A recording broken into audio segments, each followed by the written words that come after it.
kepada masyarakat terkait dengan pelanggaran yang dilakukan oleh anggota untuk dilaporkan dan pasti akan kami tindak tegas.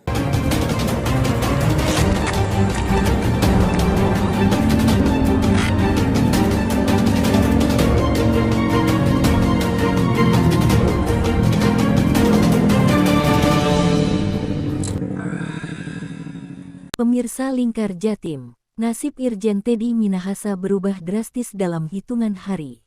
Padahal, tinggal selangkah lagi Jenderal Bintang 2 Polri itu resmi menjabat sebagai Kapolda Jawa Timur.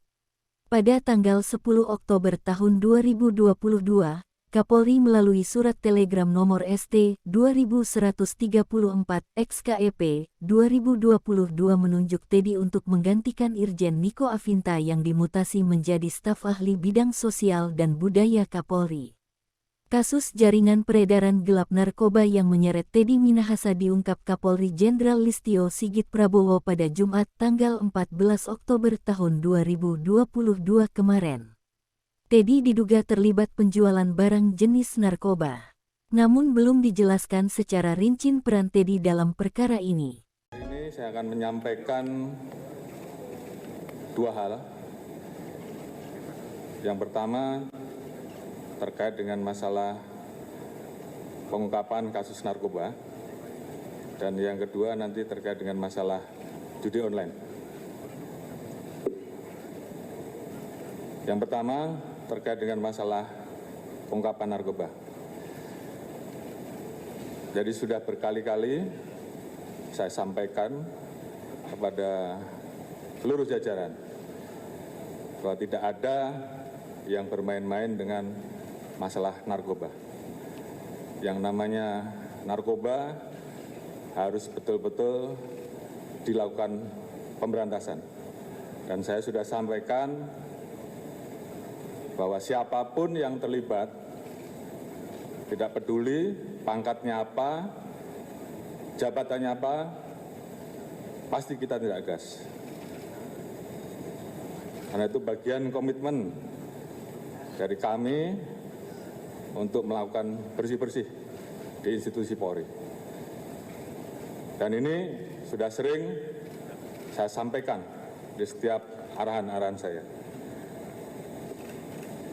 Beberapa hari yang lalu, Polda Metro melakukan pengungkapan terhadap jaringan peredaran gelap narkoba. Berawal dari laporan masyarakat, kemudian saat itu berhasil diamankan 3 orang dari masyarakat sipil. Kemudian dilakukan pengembangan. Ternyata mengarah dan melibatkan anggota polisi berpangkat Bribka dan juga anggota polisi berpangkat Kompol, jabatan Kapolsek. Atas dasar tersebut, saya minta untuk terus dikembangkan dan kemudian berkembang pada seorang pengedar dan kemudian mengarah kepada personil oknum anggota Polri yang berpangkat AKBP, mantan Kapolres Bukit Tinggi.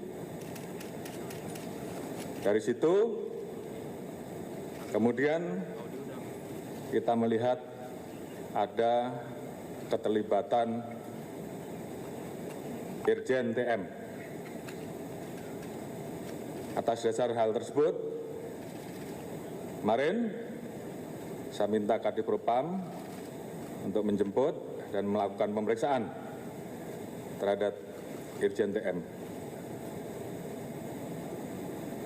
Tadi pagi telah dilaksanakan gelar untuk menentukan dan saat ini Irjen TM dinyatakan sebagai terduga pelanggar dan sudah dilakukan penempatan khusus.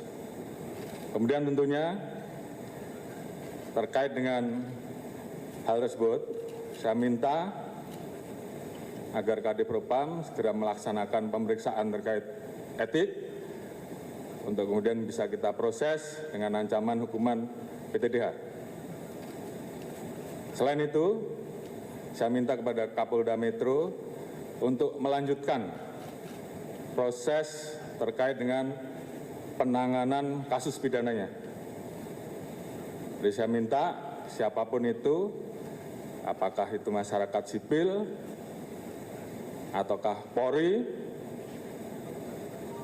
bahkan sampai Irjen TM sekalipun, saya minta untuk diproses tuntas dan terus dikembangkan. Jadi ada dua hal, proses etik dan proses pidana. Dan ini tentunya sebagai bentuk keseriusan kami untuk menindak tegas terkait dengan masalah narkoba. Dan ini juga warning bagi seluruh anggota agar tidak ada yang bermain-main dan melakukan penindakan tegas. Saya tentunya juga membuka ruang kepada masyarakat terkait dengan pelanggaran yang dilakukan oleh anggota untuk dilaporkan dan pasti akan kami tindak tegas.